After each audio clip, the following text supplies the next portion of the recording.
मुख्य समाचारों के बाद अब खबरें विस्तार से। छत्तीसगढ़ के उप मुख्यमंत्री अरुण साव ने कहा कि राज्य सरकार नक्सल उन्मूलन के लिए लगातार और मजबूती से काम कर रही है। उन्होंने कहा कि सुरक्षा बलों की कड़ी मेहनत और रणनीतिक कार्रवाई से नक्सल मोर्चे पर बड़ी सफलता मिल रही है। उप मुख्यमंत्री ने कांग्रेस पर निशाना साधते हुए कहा कि जो लोग पहले सुरक्षा बलों के कार्यों पर सवाल उठाते थे, वही आज उनकी सफलता पर वाहवाही लूटने की कोशिश कर रहे हैं। इसके साथ ही उन्होंने कहा कि सरकार खेलों को बढ़ावा दे रही है और आने वाले समय में छत्तीसगढ़ के खिलाड़ी अंतर्राष्ट्रीय स्तर पर अपनी पहचान बनाएंगे। प्रधानमंत्री माननीय नरेंद्र मोदी जी, देश के गृह मंत्री आदरणीय अमित शाह जी का जो संकल्प है, विष्णुदेव साय जी के नेतृत्व में हमारी सरकार लगातार उस दिशा में मजबूती से काम कर रही है। बस्तर नक्सल मुक्त हो, बस्तर के आम लोगों के जीवन में खुशहाली और तरक्की आए, इसके लिए लगातार काम हो रहा है। सुरक्षा बलों के साहस और रणनीति से बड़े बड़े इनामी नक्सली भी या तो सरेंडर कर रहे हैं, या गिरफ्तार हो रहे हैं, या न्यूट्रलाइज हो रहे हैं। और पिछले 2 सालों में नक्सल उन्मूलन के लिए जो काम हुआ है, वो बताता है कि बस्तर आने वाले थोड़े दिनों में नक्सल मुक्त होगा, बस्तर में खुशहाली और तरक्की आएगी। सुरक्षा बल के नौजवानों को मैं बहुत बधाई और शुभकामनाएं देता हूं। उन्होंने क्या रोड मैप तैयार किया था, क्या रोड बनाया था, ये पूरी दुनिया के सामने है। रोड मैप क्या तैयार किया था? शराब घोटाला, कोयला घोटाला, डीएमएफ घोटाला, महादेव बेटिंग घोटाला, ये घोटालों का काम उन्होंने किया था। छत्तीसगढ़ के विकास को अवरुद्ध किया था, नक्सलवादियों को खुली छूट दी थी, उनसे रिश्ते निभा रहे थे। आज जब सफलता मिल रही है तो श्रेय लेने के लिए चले आ रहे हैं। और यही लोग नक्सलवाद के खिलाफ लड़ाई के समय सुरक्षा बल के कामों पर प्रश्न चिन्ह उठाने का काम कर रहे थे, याद होगा तो। जो लोग सेना के काम पर प्रश्न चिन्ह उठाए, सुरक्षा बल के कामों पर प्रश्न चिन्ह उठाने वाले नक्सल उन्मूलन का कभी रोड मैप बना सकते हैं? ये कल्पना हो सकती है क्या? देखिए, खेल की लगातार प्रयत्न करते हैं, कभी भी जब आयोजन होगा उसमें भाग लें। खेलों का वातावरण छत्तीसगढ़ में बहुत अच्छा है। छत्तीसगढ़ में खेल प्रतिभाओं की कमी नहीं है। खेलों को आगे बढ़ावा देने के लिए न केवल भारत सरकार, छत्तीसगढ़ सरकार भी काम कर रही है। खेल के जो संगठन है, अलग अलग खेल संघ है, वे भी लगातार खेल और खिलाड़ियों को आगे बढ़ाने के लिए काम कर रहे हैं। निश्चित रूप से आने वाले समय में अंतर्राष्ट्रीय स्तर पर भी छत्तीसगढ़ के खिलाड़ियों की अच्छी पहचान बनने वाली है। कांकेर में उप मुख्यमंत्री अरुण साव ने जानकारी देते हुए बताया कि गांवों को सशक्त बनाने और विकसित भारत के लक्ष्य को हासिल करने के लिए केंद्र सरकार ने नए कानून में कई अहम प्रावधान किए हैं। बीते वर्षों में गांव तक अत्याधुनिक तकनीक का विस्तार हुआ है, जिससे विकास को नई गति मिली है। इस कानून का अंतिम प्रारूप 23 राज्यों में गहन विश्लेषण के बाद तैयार किया गया है। इसमें बुआई और कटाई के समय कृषि कार्यों में श्रमिकों की कमी जैसी व्यवहारिक चुनौतियों को भी ध्यान में रखा गया है, ताकि ग्रामीण अर्थव्यवस्था को मजबूती मिल सके। एक सशक्त कानून गांवों को सशक्त बनाने के लिए, विकसित भारत की कल्पना के लिए, गांव को तैयार करने के लिए, ग्रामीण जनता को तैयार करने के लिए ये कानून आया है। विपक्ष केवल इस बात पर विरोध कर रहा है नाम को लेकर। वीबीजी राम जी का नाम को देखकर कांग्रेस पार्टी विरोध कर रही है। इस बारे में बात नहीं करती है कि 100 दिन की रोजगार गारंटी को बढ़ाकर 125 दिन किया है, ब्याज की व्यवस्था की है, किसानों के हितों का ध्यान रखा है, आने वाले समय की आवश्यकताओं को ध्यान में रखा है, श्रमिकों के साथ किसी तरह का धोखा ना हो, इसलिए पुख्ता उपस्थिति की व्यवस्था ये की है। राशि का दुरुपयोग ना हो, इसको लेकर अत्याधुनिक तकनीकी का इस्तेमाल की व्यवस्था इस कानून में की गई है। और इसलिए ये विकसित भारत के निर्माण में गांवों को सशक्त और मजबूत बनाएगा। हमारे गांव भी विकसित भारत के समय विकसित हो, हमारे गांव के गरीब किसान सशक्त हो, इन सब को ध्यान में रखकर ये कानून आया है। ये बहुत बड़ा परिवर्तनकारी। 23 राज्यों का विश्लेषण किया गया मनरेगा के कामों का, तो उसमें जो खामियां मिली कि कई अनेक कामों के अस्तित्व नहीं है। जिन कामों के लिए वो स्वीकृत हुआ वो काम धरातल पर नहीं है। कामों में मशीनों का उपयोग होता है। हाजिरी को लेकर भी बहुत पुख्ता व्यवस्था नहीं थी। इन सब कमियों को इस कानून में दूर किया गया है। दुर्ग जिले के भिलाई 3 तहसील अंतर्गत ग्राम पिटोरा में पीडीएस चावल की बड़े पैमाने पर हेराफेरी का मामला सामने आया है। ग्रामीणों की शिकायत पर खाद्य विभाग की टीम ने दबिश देकर एक निजी मकान में अवैध रूप से भंडारित करीब 180 क्विंटल सरकारी चावल बरामद किया है। जांच के दौरान टीम ने मौके पर तालाबंदी कर बयान दर्ज किए। ग्रामीणों ने आरोप लगाया कि सोसाइटी संचालिका समय पर चावल और शक्कर वितरित नहीं करती थी, जिससे हितग्राहियों को अहिवारा जाना पड़ता था। खाद्य निरीक्षक सुधा महिलांगे ने बताया कि मामले की विस्तृत जांच जारी है और दोषियों पर सख्त कार्रवाई की जाएगी। यहाँ पे तो शक्कर नहीं आए ना नमक नहीं आए बोलता है। माचिस मांगोगे तो 4 रुपए दो तो 4 ले जाओ वैसे बोलता है। हाँ बस और कभी भी आओगे 11 बजे 12 बजे बंद करके भाग जाते। मेरा घर में काम है। कौन चला रहा है इस सोसाइटी को? ये चला रहा है मैडम। तो नाम क्या है मैडम? मैडम का नाम तो याद नहीं। कहाँ की स्थानीय रहवासी कितने बाहर की? यह लोग है जामुन के है। सप्ताह में कितने दिन खुलता है? ये हफ्ता में ज्यादा 3 दिन खोल दे बहुत बड़ी बात है। अच्छा। हाँ बाकी दिन सब जिन दिन बंद तो सर्वे नहीं है कि बंद करके चले जाते हैं। अच्छा।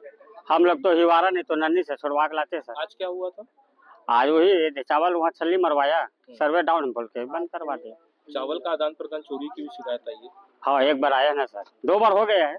हाँ 60 कट्टा 1 बार और चोरी हुआ था और बीच में और कुछ चोरी हुआ बोला था। हाँ अपना नाम बता दो। मुकेश कुमार वर्मा, ग्राम पिटौरा। सर को देश रहे सरपंच बोल रहा हूँ भाई। मेरे को लगातार अनियमितता की बात आ रही है, चावल तस्करी की बात आ रही है क्या?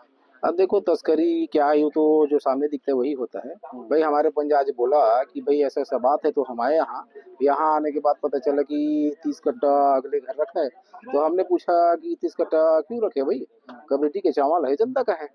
तो उसने बोला कि कोई दूसरे के को देना है सेठ।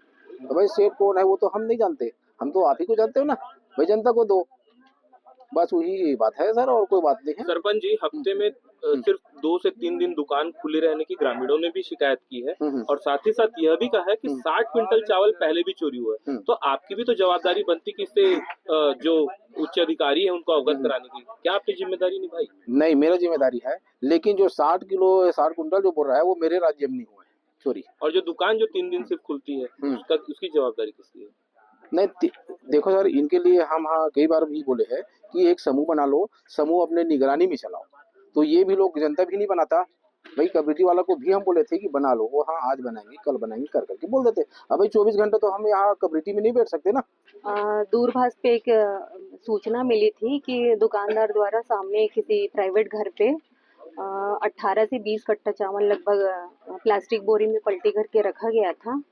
तो जांच करने आए यहाँ पे, तो अभी विस्तृत जांच चल रही है और रिपोर्ट में अनुविभागीय अधिकारी एसडीएम भिलाई 3 को अभी सबमिट करूंगी। मैडम जांच में कुछ पाया गया? हाँ जांच शॉर्टेज पाया गया? जी चावल का शॉर्टेज पाया गया है। लगभग 180 क्विंटल का शॉर्टेज प्राप्त हुआ है अभी। आपको परिचय दीजिए। मैं सुधा महिलांग, भिलाई 3 खाद्य निरीक्षक। दुर्ग में पुलिस और नगर निगम के बीच संवाद कार्यक्रम आयोजित किया गया, जिसमें महापौर अलका बागवान ने पुलिस परिवार की समस्याओं को गंभीरता से सुना। आम जनता की सेवा में दिन रात तत्पर रहने वाले पुलिस के परिवार भी कई मूलभूत समस्याओं से जूझ रहे हैं, जिनकी ओर अब ध्यान दिया जा रहा है। संवाद के दौरान पुलिस परिवार के सदस्यों ने सड़कों पर गड्ढे, नालियों की सफाई न होना और नियमित कचरा उठाव न होने जैसी निगम आधारित समस्याएं रखी। महापौर अलका बागमार और आयुक्त ने सभी समस्याओं के शीघ्र समाधान का आश्वासन देते हुए क्षेत्र को अच्छे और सुंदर बनाने की बात कही। छोटी छोटी समस्याएं हैं, कोई बहुत गंभीर समस्या नहीं है। कुछ समस्याएं निगम से लेकर के है, कुछ समस्या पीडब्ल्यूडी की तरफ से है, कुछ इनकी अपनी विभागीय है। तो सब मिलजुल के काम करेंगे और जो समस्याएं जो निगम की तरफ से आ रही है उसके लिए लिखवा लिया गया है और उसको निरीक्षण करने के बाद समस्या का समाधान किया जाएगा। ये वरिष्ठ पुलिस अधीक्षक दुर्ग के निर्देशानुसार आज एक संवाद कार्यक्रम यहाँ आयोजित किया गया था, जिसमें हमारे पुलिस लाइन में रहने वाले जो जितने भी लोग हैं, जो अपने आरक्षक परिवार हैं, दोनों पुलिस लाइन में नए और पुराने, उनके प्रतिनिधि यहाँ पे शामिल हुए थे और साथ ही महापौर मैडम, आयुक्त, सभापति, संबंधित विभागों के और अधिकारी जो है उनसे संबंधित सभी यहाँ उपस्थित हुए थे और सभी ने अपनी बातें रखी। वहाँ पे जो समस्याएं लगातार आ रही हैं और वो जो समस्याएं उनके द्वारा जाने पर सॉल्व नहीं होती थी, उन समस्याओं को उन अधिकारियों के समक्ष रखने का मौका मिला। महापौर ने विश्वास दिलाया है कि हम जो भी पॉसिबल होगा वो सब हम सुविधाएं उपलब्ध कराएंगे और जो चीज़ें गवर्नमेंट के रेगुलेशन और नियमों के तहत होगा वो सभी सुविधा हम उपलब्ध कराने की कोशिश करेंगे, ऐसा उनके द्वारा विश्वास दिया गया है। बिलासपुर जिले के धान खरीदी केंद्रों में अव्यवस्था से किसानों की परेशानी बढ़ती जा रही है। समर्थन मूल्य पर खरीदी की घोषणा के बावजूद कई केंद्रों में लिमिट पूरी होने का हवाला देकर किसानों को लौटाया जा रहा है, जिससे नाराज किसानों और कांग्रेस पदाधिकारियों ने धान से भरे बोरे कंधे में उठाकर कलेक्टर कार्यालय पहुंचकर प्रदर्शन किया। इस दौरान प्रशासन के खिलाफ नारेबाजी भी की गई। पूर्व ग्रामीण जिलाध्यक्ष विजय केसरवानी ने कहा कि जब धान खरीदी की अंतिम तिथि 31 जनवरी है तो केंद्रों की लिमिट बढ़ाई जानी चाहिए। उन्होंने चेतावनी दी कि समस्या नहीं सुलझी तो विधायक निवास का घेराव किया जाएगा। आज हम किसानों की समस्याओं को लेकर किसान और जनप्रतिनिधि, विशेषकर आज बेलतरा विधानसभा के किसान और जनप्रतिनिधि यहाँ पर इकट्ठे हुए हैं। आज माननीय जिलाध्यक्ष महोदय को एक ज्ञापन और किसान अपने धान को सांकेतिक रूप से देने आए हैं। जब ये निश्चित हो चुका है कि प्रति एकड़ 21 कुंटल धान आपको खरीदना है, लक्ष्य आपका निश्चित है। जैसे बेलतरा प्रॉपर धान खरीदी केंद्र में 50,000 कुंटल आपको धान खरीदी करना है।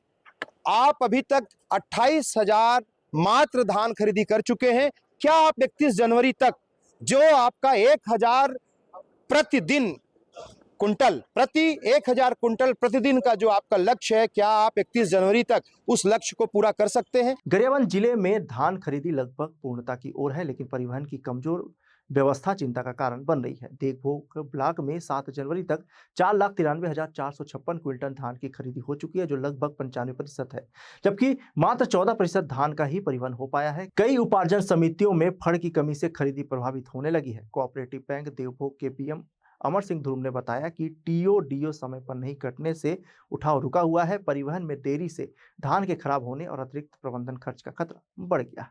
मूल्य पर धान खरीदी की जो व्यवस्था शुरुआत में सहकारी समितियों के प्रबंधकों, कर्मचारियों और ऑपरेटरों की हड़ताल को लेकर के जो व्यवस्था बिगड़ी हुई थी, वो किसी तरह अब पटरी पे आ चुकी है। धान खरीदी की व्यवस्था तो पटरी पे आ चुकी है और धान खरीदी बड़े पैमाने पर लगभग अच्छे खासे आंकड़े धान खरीदी के सामने आ रहे हैं, लेकिन परिवहन की व्यवस्था जो है बिगड़ी हुई है। गरियाबंद जिले में परिवहन की व्यवस्था पूरी तरह चरमराई हुई है। इस वक्त हम कृषि शाख सहकारी समिति देवनामुड़ा, देवभोग ब्लॉक के दीवानमुड़ा सहकारी समिति में उपस्थित हैं। यहाँ जो जानकारी मिली है उसके अनुसार अब तक यहाँ पर 70,000 क्विंटल से अधिक धान की खरीदी हो चुकी है, जबकि सिर्फ 2,000 क्विंटल का परिवहन यहाँ से हो पाया है। परिवहन की व्यवस्था की अगर बात करें तो पूरे देवभोग ब्लॉक में 4,35,000 क्विंटल से अधिक धान की खरीदी हो चुकी है और उठाव जो है केवल 14% हुआ है। खरीदी देवभोग ब्लॉक की 95% हो चुकी है, लगभग 95% खरीदी बताई जा रही है, लेकिन उठाव जो है, परिवहन जो है धान का सिर्फ 14% है। अगर पिछले वर्ष की बात करें, पिछले वर्ष की तुलना में, तो देवभोग ब्लॉक की 10 सहकारी समितियों में जो है पिछले वर्ष इस तारीख तक के, लगभग इस तारीख तक के 5,18,000 क्विंटल धान की खरीदी हो चुकी थी। लगभग इस वक्त भी वही रेशियो सामने आ रहा है, लेकिन परिवहन देवभोग ब्लॉक में 86% शेष है। परिवहन की व्यवस्था नहीं हो पा रही है, जिसकी वजह से सहकारी समितियों में जगह का अभाव और बड़ी बड़ी धान की छलियां लगानी पड़ रही है। लगभग सभी समितियों में, अगर मैनपुर ब्लॉक की बात करें, देवभोग ब्लॉक की बात करें, तो सहकारी समितियों को अतिरिक्त जगह का और अतिरिक्त रख रखाव का प्रबंध करना पड़ रहा है। गरियाबंद से हॉर्नबिल टीवी के लिए मैं किरीट ठक्कर। देवभोग ब्लॉक में इस सीजन में धान खरीदी की क्या स्थिति है और उठाव की क्या स्थिति है?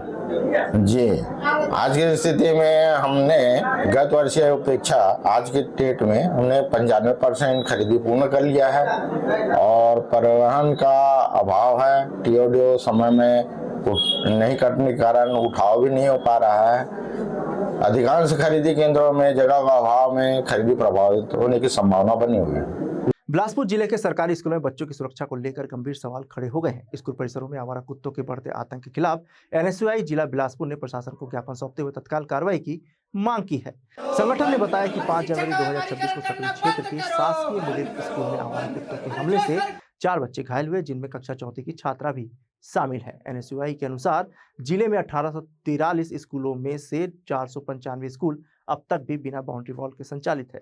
संगठन ने चेतावनी दी कि कार्रवाई नहीं होने पर आंदोलन किया जाएगा। लगातार अभी देखने को मिल रहा है कि जिले में शासकीय विद्यालय में आवारा कुत्ते के घुस जाने के कारण, पशु के घुस जाने के कारण बच्चे को अभी खमतराई में और बिजौर में हानि हुआ था। कुछ दिन पहले सकरी में हानि हुआ था और इसको स्वतः संज्ञान लेते हुए हाई कोर्ट ने जिला शिक्षा अधिकारी से और शिक्षा विभाग के सचिव से शपथ मांगे थे कि उन्होंने हाई कोर्ट ने ये शपथ मांगे कि हमारे इस जिले में जितने भी स्कूल हैं वहाँ पर बाउंड्री वाल किस लिए नहीं हुई और 1000 जो हमारे पूर्ववर्ती सरकार में 1000 करोड़ रुपए का जो बजट था वहाँ कहाँ गया है।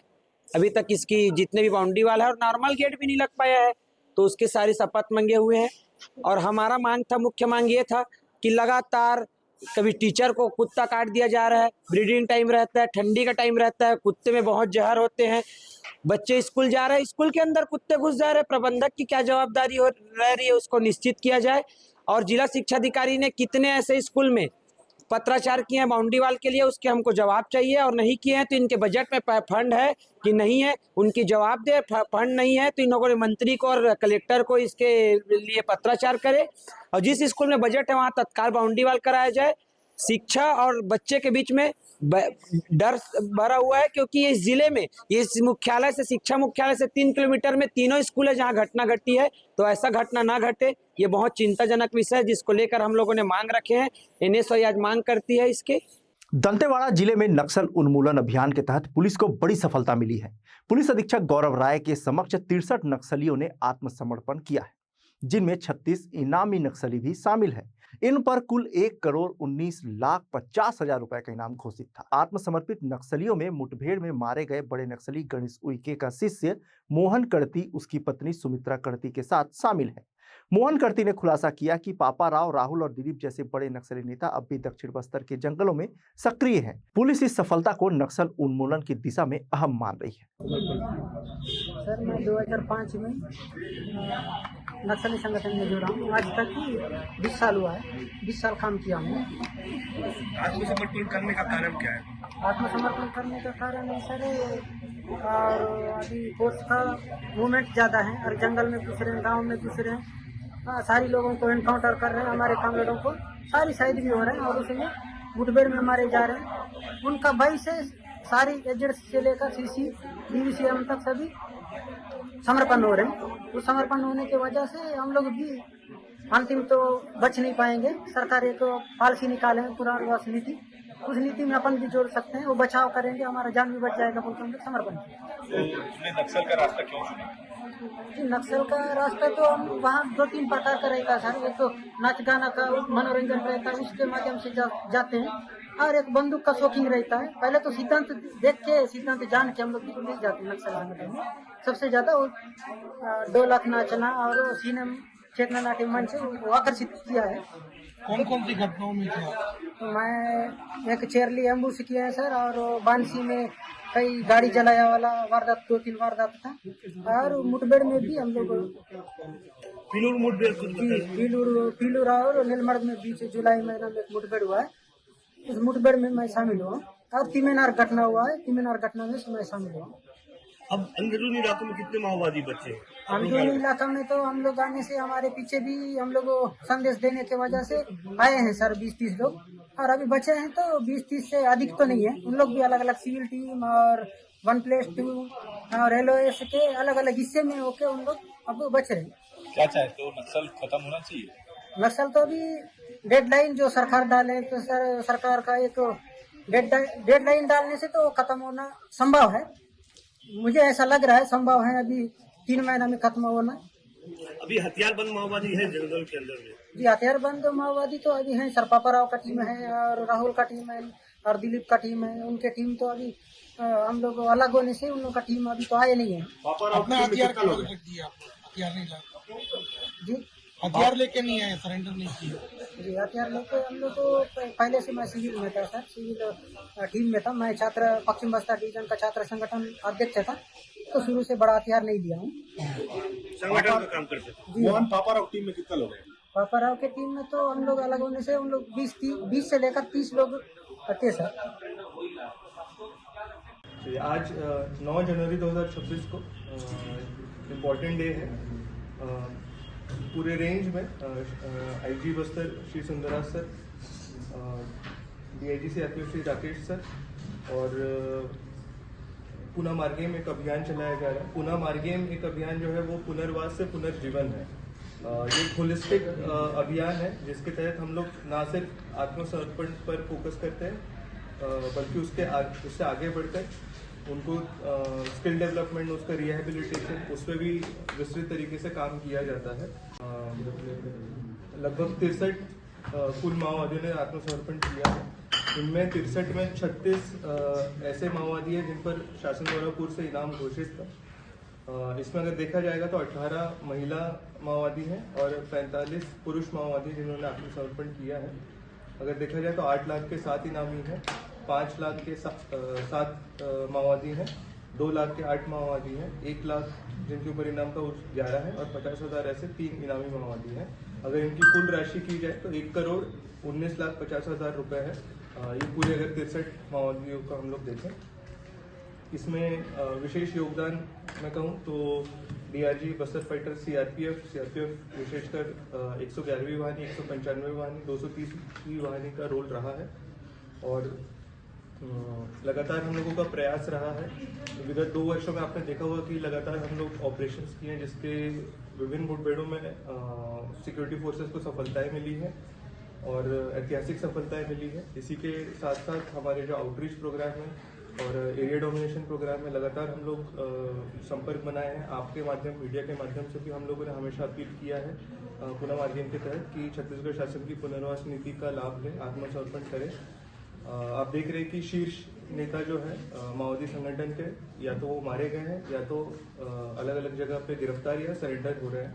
तो इससे ये एकदम क्लियर है कि जो माओवादी संगठन है वो पूरी तरीके से दिशाहीन हो गया है, नेतृत्वहीन हो गया है और लगातार जो बचे हुए माओवादी हैं वो लगातार फोर्सेस से संपर्क कर रहे हैं और विभिन्न जिलों में आत्मसमर्पण कर रहे हैं, जिसी में आज लगभग 63 माओवादी ने आत्मसमर्पण किया है। दक्षिण बस्तर के नक्सल प्रभावित जिला सुकमा में माओवाद के खिलाफ चल रहे अभियान को बड़ी सफलता मिली है।